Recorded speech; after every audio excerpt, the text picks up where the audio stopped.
क्या हुआ? डर लग रहा है। किस बात से डर लग रहा है?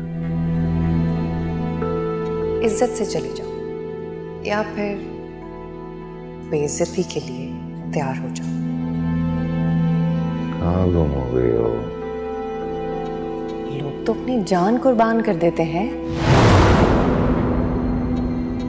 तुम बस अपनी शादी कुर्बान करते हो। Nasheen, I'm talking to you. What happened? जी जी,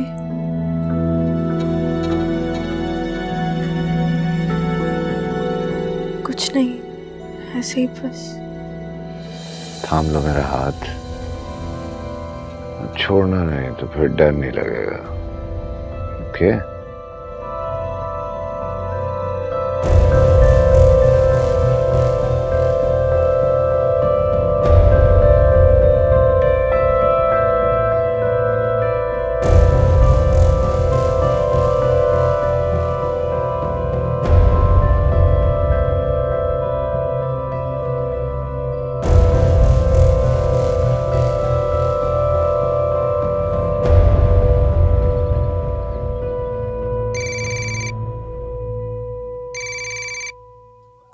इस वक्त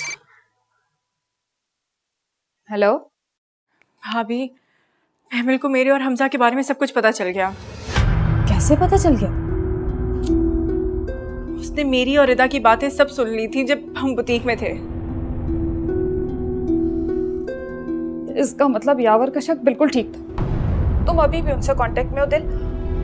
क्या हो गया है आपको? मैं क्यों उनके साथ कांटेक्ट में होंगी?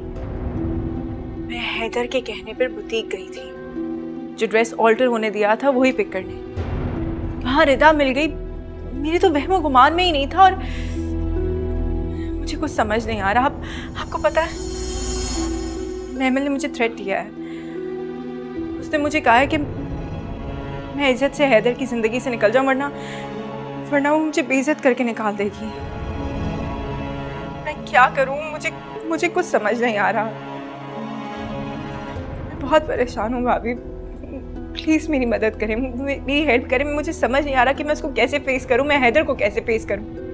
अच्छा रिलैक्स, बात सुनो। कुछ नहीं हुआ है दिल, कुछ करने की जरूरत नहीं है। महमल के पास इस बात का कोई सबूत ही नहीं है, और हैदर भाई को जब कोई सबूत ही नहीं मिलेगा तो वो इस बात को कैसे मानेंगे? तुम्हें महमल के डरावों से डरने की जरूरत नहीं, और तुम जरा सी भी कमजोर पड़ी ना दिल तो वो तुम पे हावी हो जाएगी। बेटा नॉर्मल रहो ताकि हैदर भाई को शक ना हो।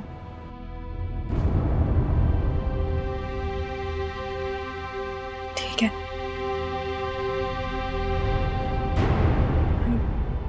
मैं करती हूँ कुछ। अपना ख्याल रखना। अल्लाह हाफिज।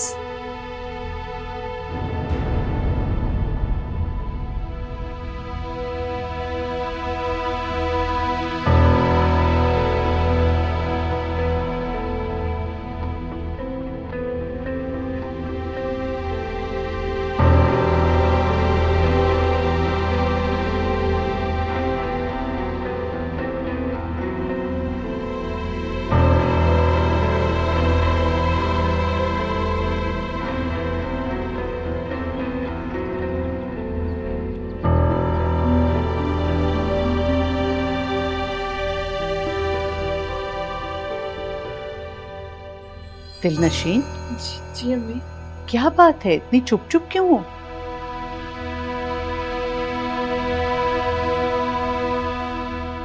महमिल ने तो कुछ नहीं कहा।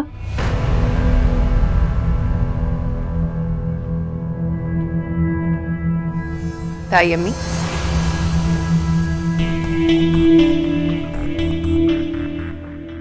मुझे आपसे एक जरूरी बात करनी है। हाँ कहो। मेरी एक फ्रेंड आई है इंग्लैंड से, घर आना चाहती है। मैं उसे इनवाइट कर लूं? मैं तो कहीं बाहर भी मिल सकती थी उससे, लेकिन वो आपसे मिलना चाहती है। ये क्या बात हुई? दोस्त तुम्हारी है, मिलना मुझसे चाहती है। पता नहीं, उसने बताया ही नहीं, बस इंसिस्ट करी है कि आपसे मिलना चाहती है। मैं पहले मिली हूँ उससे? नहीं, आप उससे पहले नहीं मिले। अच्छा, नाम क्या है? रिदा।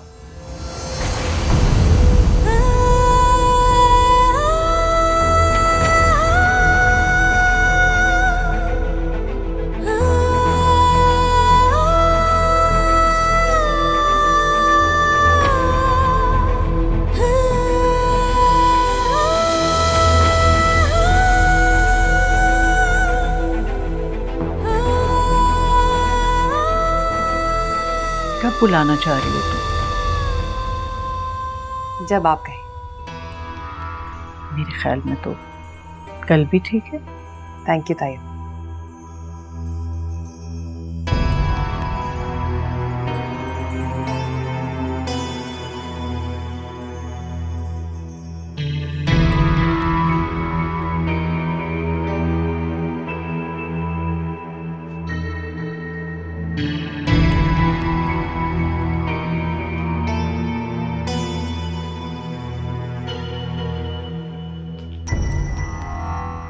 दिलनशीन, फिर क्या फैसला है तुम्हारा?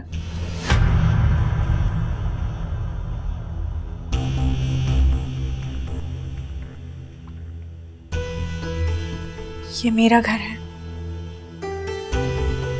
मैं यहाँ से कहीं नहीं जाऊंगी। ओके, तो इसका मतलब है कि तुम चाहती हो कि तुम्हें बेइज्जत करके इस घर से निकाला जाए। मैं यहाँ से नहीं जा सकती। मेरी अम्मी, भाई, वो एक्सेप्ट ही नहीं करेंगे, वो बर्दाश्त नहीं करेंगे मेरा वहां रहना। Very sad. उन लोगों को तुम्हारा वहां रहना बर्दाश्त नहीं, और मुझे तुम्हारा यहां रहना बर्दाश्त नहीं। सोच लो, कोई भी बहाना करके यहां से इज्जत से जा सकती हो तुम, और वहां इज्जत से रह भी सकती हो। Choice is yours.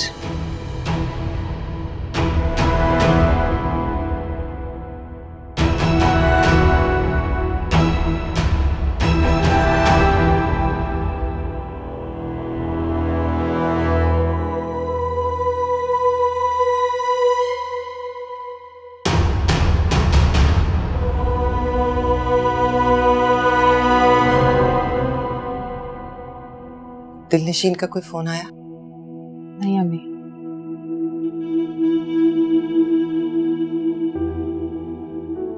बैठे बिठाए क्या मुसीबत सर पे आने पड़ी है। सब कुछ ठीक चल रहा था। क्या था अगर महमल ना वहां होती, या फिर रिदा ही वहां ना पहुंचती। पता नहीं किस्मत को क्या मंजूर है।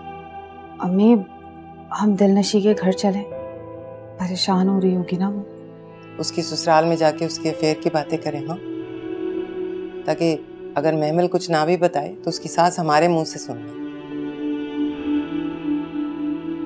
मैं तो उसकी परेशानी की वजह से कह रही थी आपको। अच्छा, उससे कहना ज्यादा परेशान ना हो। अगर महमल हैदर को कुछ बता भी देती है ना तो वो कर जाए, बिल्कुल ना माने। ये तो आप सोच रही हैं ना अम्मी, पता नहीं वहां क्या सिचुएशन चल रही होगी। महमल वैसे काफी शातिर है, उसे डराएगी, धमकाएगी, इतनी जल्दी हैदर के सामने बात नहीं करेगी। फिर भी तुम उसे समझाओ कि वो समझदारी से काम ले।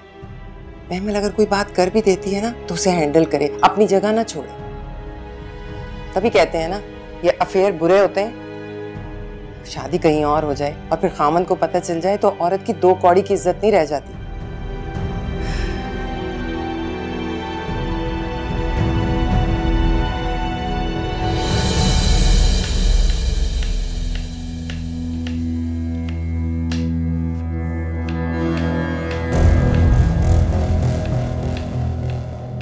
कैसे गुजरे फिर तुम्हारे दिन और रात? बस ठीक। जाहिर है जब मोहब्बत किसी और से हो और जिंदगी किसी और के साथ गुजारनी पड़े तो सिर्फ वक्त ही गुजारा जाता है। आहिस्ता बोलें, कोई सुन लेगा।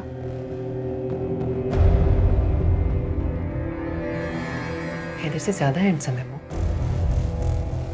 ये मौजू बीच में कहां से आ गया? तो पहले से बीच में था। वो और बात है कि तुमने हम सब की आंखों में धूल झोंकी हुई थी।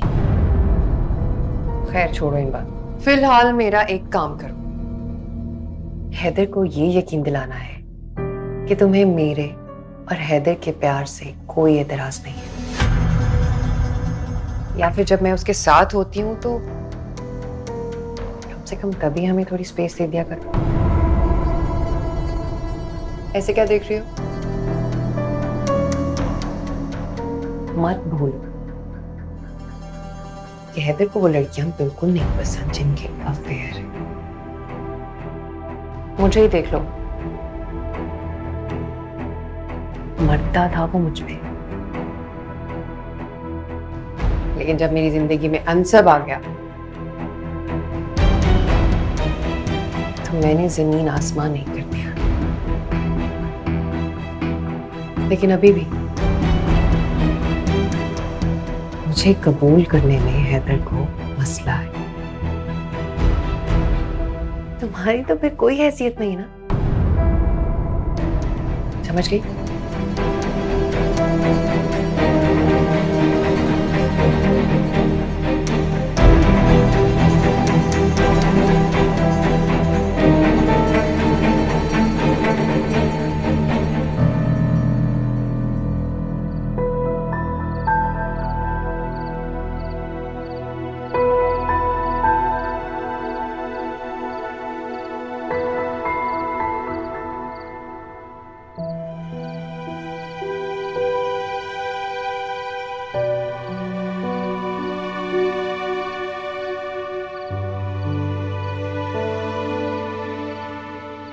क्या सोच रहे हैं? नहीं, कुछ खास नहीं। एक्चुअली सोच रहा हूँ। अच्छा सब छोड़ें, ये बताएं दिन कैसा गुजरा आपका? Quite busy. मैं सोच रहा हूँ कि ताई अम्मी बुला रही है। सिर्फ तुम्हें बुला रही है।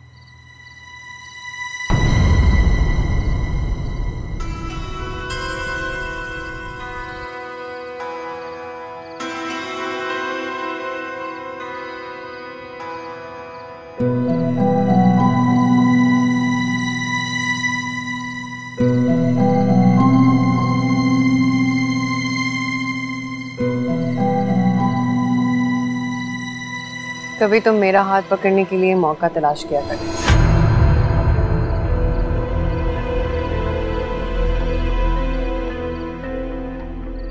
तुम तब में जिंदा हो और मैं आज में जी रहा हूं। गुजरा वक्त लौट कर नहीं आता मैम।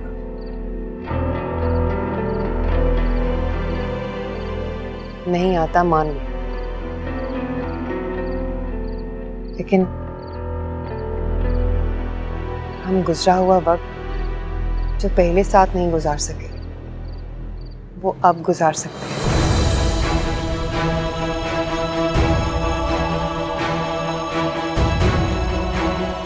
किस्मत ने हमें एक और मौका दिया है अपनी खुशी को जीने का। ऐसा तुम्हें लगता है क्योंकि तुम अनसब को खुला का नोटिस भेज चुकी हो। लेकिन एक बात बताऊं, तुम्हारे यहाँ आने से मेरी जिंदगी में कोई फर्क नहीं पड़ा। मैं शादीशुदा, दिलनशीन बीवी है मेरी, और मैं चाहता हूँ कि वो अपनी जिंदगी खुशी से गुजारे, मैं शादी को अच्छी तरीके से निभाऊं। बहुत सारी ऐसी हकीकतें हैं जिनसे तुम नजरें चुरा सकती हो, लेकिन मैं उन हकीकतों से अपनी नजरों को ओझल नहीं कर सकता। माना कि बहुत सी हकीकतें नजरों से ओझल नहीं हो सकती, लेकिन हमारा रिश्ता नजरों से ओझल हो सकता है। छुपाया जा सकता है इसे। हमारे निकाह का किसी को पता नहीं चलेगा। ऐसा मुमकिन नहीं होगा कभी ना। मैं ऐसी कोई हरकत नहीं करूंगा जिसकी वजह से मुझे सबसे नजरें चुरानी पड़े।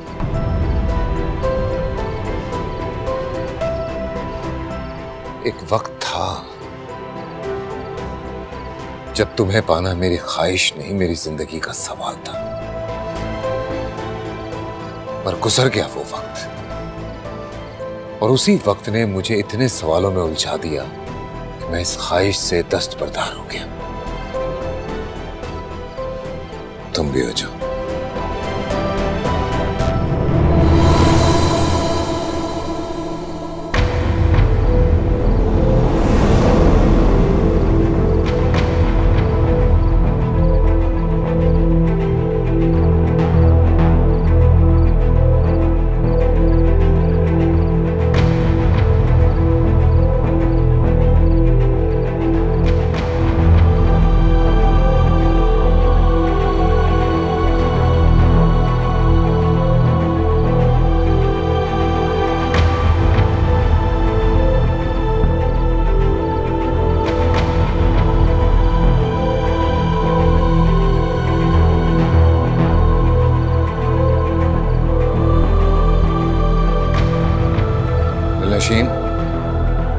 दिलनशीन, मेरी बात सुनो। मैं समझ सकता हूँ इस बात को कि महमल की मौजूदगी इस घर में तुम्हें बहुत परेशान कर रही है। तुम्हें महमल के डरावों से डरने की जरूरत नहीं, और तुम जरा सी भी कमजोर पड़ी ना दिल, तो वो तुम पे हावी हो जाएगी बेटा।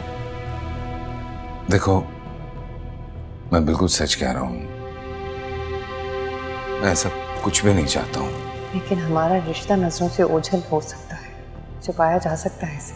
हमारे निकाह का किसी को पता नहीं चलेगा। दिलनशीन, प्लीज टॉक टू मी। इस तरह बिहेव मत करो, प्लीज।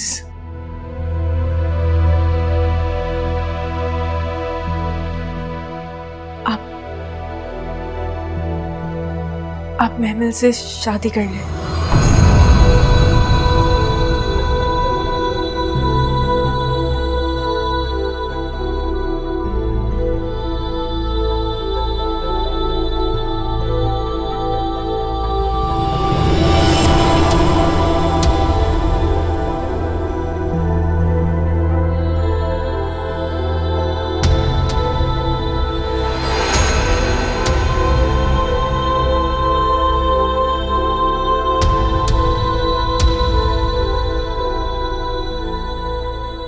दिमाग ठीक है तुम्हारा।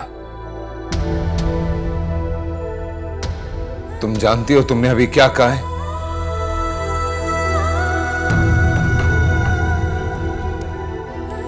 आप उससे प्यार करते हैं, वो आपसे प्यार करती है। मैं ही आप दोनों के दरमियान आ गई थी। दरमियान में तभी कोई आता है जब पहले वजूद के नक्श धुंधला जाते हैं।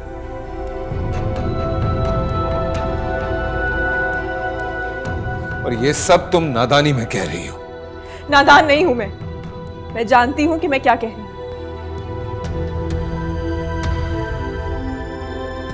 अच्छा, भूल जाइए, सब कुछ भूल जाए। मैं आपको इजाजत दे रही हूं कि आप महमल से शादी कर लें, और बिल्कुल वैसे ही कह रही हैं जैसे वो कह रही है। अम्मी को मत बताएं। मैं नहीं जानता हूं कि ये बात तुम क्यों कर रही हो, लेकिन एक बात मैं जरूर जानता हूं, मैं कभी नहीं कर सकता हूं। अच्छा बस! मेरे बर्दाश्त की एक हद है। So don't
अस्सलाम वालेकुम मम्मी। वालेकुम सलाम बेटा।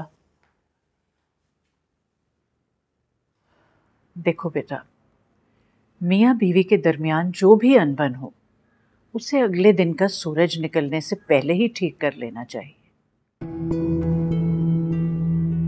आपसे हैदर ने कुछ कहा है क्या? कभी कभी कुछ कहना जरूरी नहीं होता। बगैर नाश्ता किए गया है, मूड भी काफी खराब था। मैं तुमसे वजह नहीं पूछूंगी बेटा। मियाँ बीवी के दरमियान अनबन झगड़ा हो ही जाया करता है, लेकिन उसे कमरे में छोड़कर ही बाहर निकलना चाहिए। तुम्हें बेटी समझा है, इसीलिए बार बार समझा रही कि तुम्हें बहुत फूंक फूंक कर कदम रखना है दिलनशी,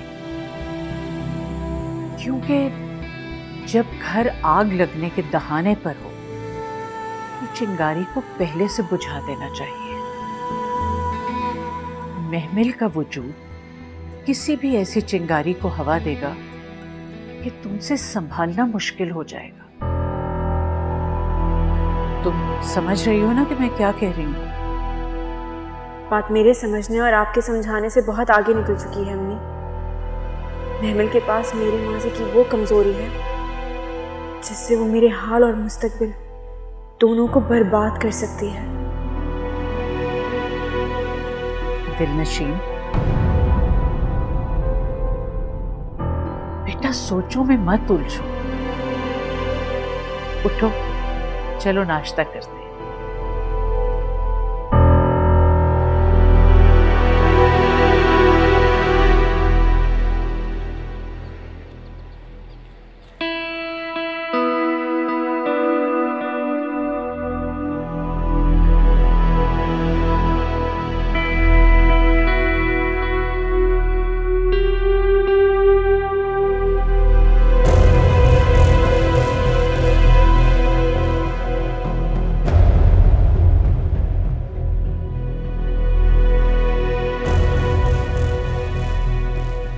तुम रसवाई चाहती हो अपनी? नहीं, मैं ऐसा कुछ नहीं चाहती। मैंने हैदर से कहा था कि वो आपसे निकाह कर लें। अच्छा, फिर क्या कहा उसने? इनकार कर दिया।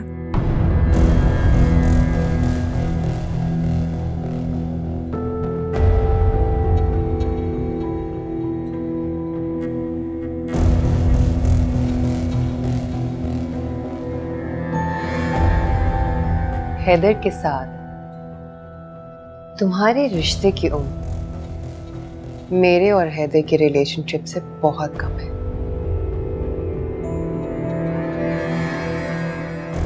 अच्छी तरह जानती हूं मैं उसे। जब तक वो तुम्हारे साथ है मुझे कमिट नहीं करेगा। इसीलिए मैंने तुमसे कहा था कि चली जाओ यहां से।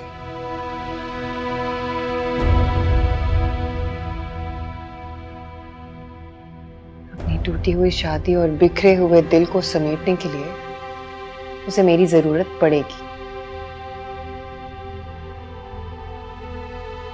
और मैं बहुत अच्छे से समेट लूंगी उसे। दोबारा कभी ना बिखरने के। ये जिस जगह आप बैठी हैं, ये जगह मेरी है।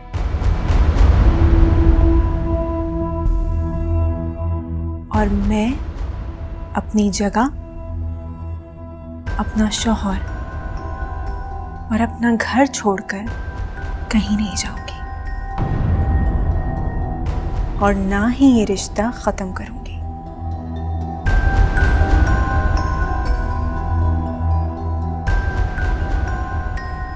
ठीक है, तुम नहीं कर सकती तो मैं कर दूंगी। तुम्हें महमल के डरावों से डरने की जरूरत नहीं, और तुम जरा सी भी कमजोर पड़ी ना दिल तो वो तुम पे हावी हो जाएगी बेटा। पता है, कभी कभी मुझे बहुत हैरत होती है कि आप जैसी इतनी इंटेलिजेंट, इतनी मैच्योर लड़की ऐसी बात कैसे कर सकती है। आपने मेरी और रिदा की सिर्फ बातें सुनी हैं, आपके पास कोई प्रूफ नहीं है। तो ऐसा कैसे हो सकता है कि हैदर और अम्मी इतनी बड़ी बात बगैर किसी प्रूफ के मान लें? मुझे नहीं लगता कि इस सुनी सुनाई बात पर कोई भी बिलीव करेगा, ना हैदर और ना ही अम्मी।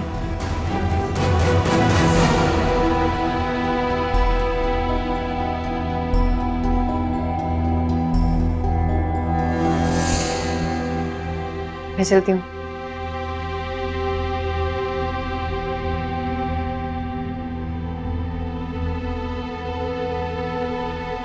कैसी लग रही हूँ मैं?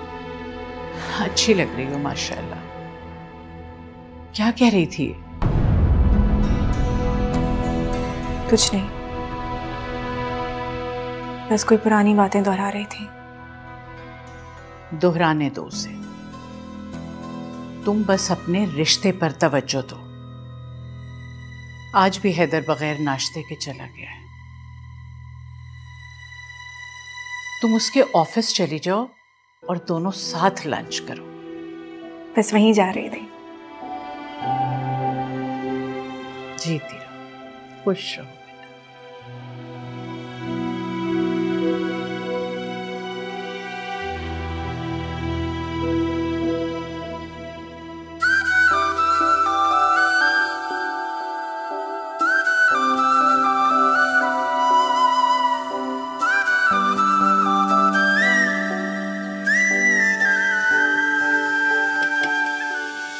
यस, तो कैन आई कम इन? मैं बाद में बात करता हूँ। नाराज है क्या मुझसे? नहीं, आओ बैठ। Thank you. तो फिर बगैर नाश्ता किए क्यों आ गए?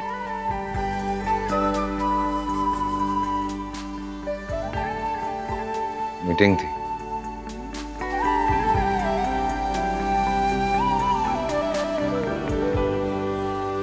आई एम सॉरी, मुझे ऐसा नहीं कहना चाहिए था। I am really sorry. पता नहीं मेरे दिमाग में। अगर कहने से पहले सोच लिया होता तो सॉरी कहने की नौबत ही ना आती। खैर, तुमने जो भी सोचा मेरे बारे में या जो भी कहा,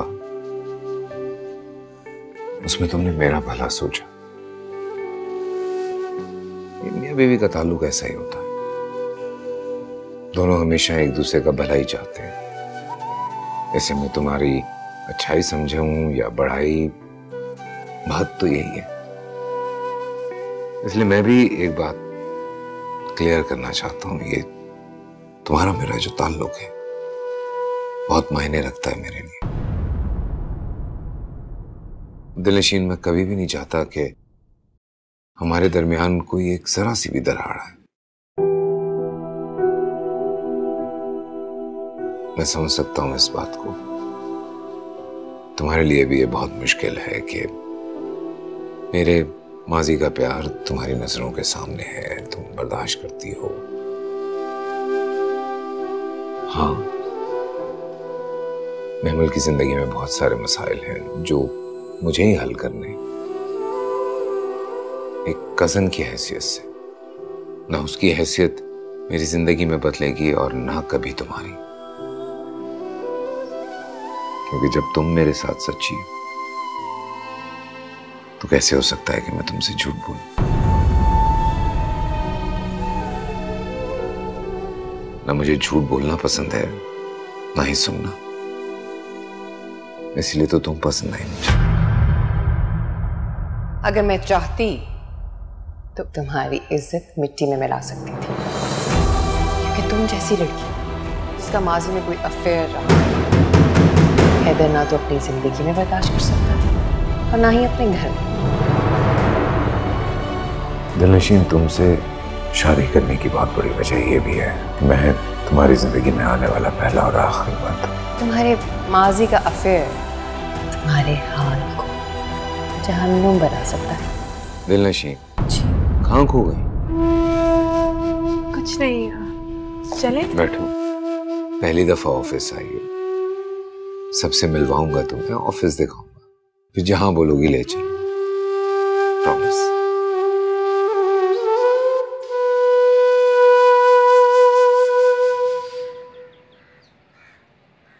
नहीं अम्मी, ये महज इत्तेफाक नहीं है, इसमें जरूर दिलनशी की कोई ना कोई प्लानिंग है। मैं मान ही नहीं सकता कि ये इत्तेफाक है। आप खुद सोचें, एक बुटीक में उसी वक्त रिदा और दिलनशी का मिलना, महमल का पहुंचकर सारी बातें सुन, और ये बातें उसने सुनी नहीं है बल्कि उसे सुनवाई गई।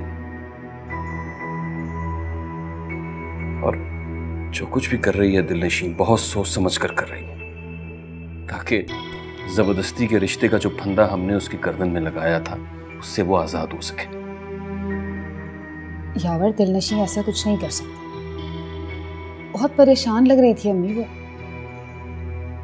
जाहिर है अगर ये खबर तुम्हें गुड न्यूज की तरह सुनाई जाती तो तुम्हारा रिएक्शन ये ना होता आफी। या तो इस सब के पीछे दिलनशीन का नहीं हमजा का दिमाग है। क्या पता कि वो यहां से गया ही ना हो। सोचें जरा, अगर ये सब सच होता तो दिलनशीन बहुत आराम से हैदर भाई को सारी बात बता के मैटर को सॉल्व कर लेती। उसे परेशान होने की या मुझे बताने की क्या जरूरत थी? ये सब उसने हमारा दिमाग बनाने के लिए कोशिश की। खुद को साफ बचाने के लिए उसने सारा मलबा हैदर पे डाल दिया। हैदर के माजी को निशाना बना के वो एक तीर से 2 शिकार कर रही। यही तो मैं आपको समझाने की कोशिश कर रहा हूं। दिलनशीन ने इस रिश्ते को शुरू ही दिन से कबूल नहीं किया। वो हमारे कहने पर मजबूर होकर गई जरूर थी, लेकिन उन लोगों से राब्ता नहीं तोड़ा था। पहले तो शायद मैं ना जाती, लेकिन अब मुझे जाना पड़ेगा। उसे भी तो पता चले जो खेल वो खेल रही है हमारे सामने खुल चुका है।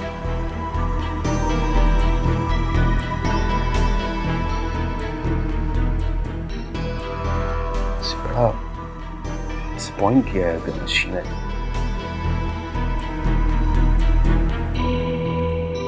हाँ, खाना इनका बहुत मजे का होता है, लेकिन नेक्स्ट टाइम डेजर्ट जरूर ट्राई करना है। अस्सलाम वालेकुम माँ। वालेकुम अस्सलाम। आओ आओ।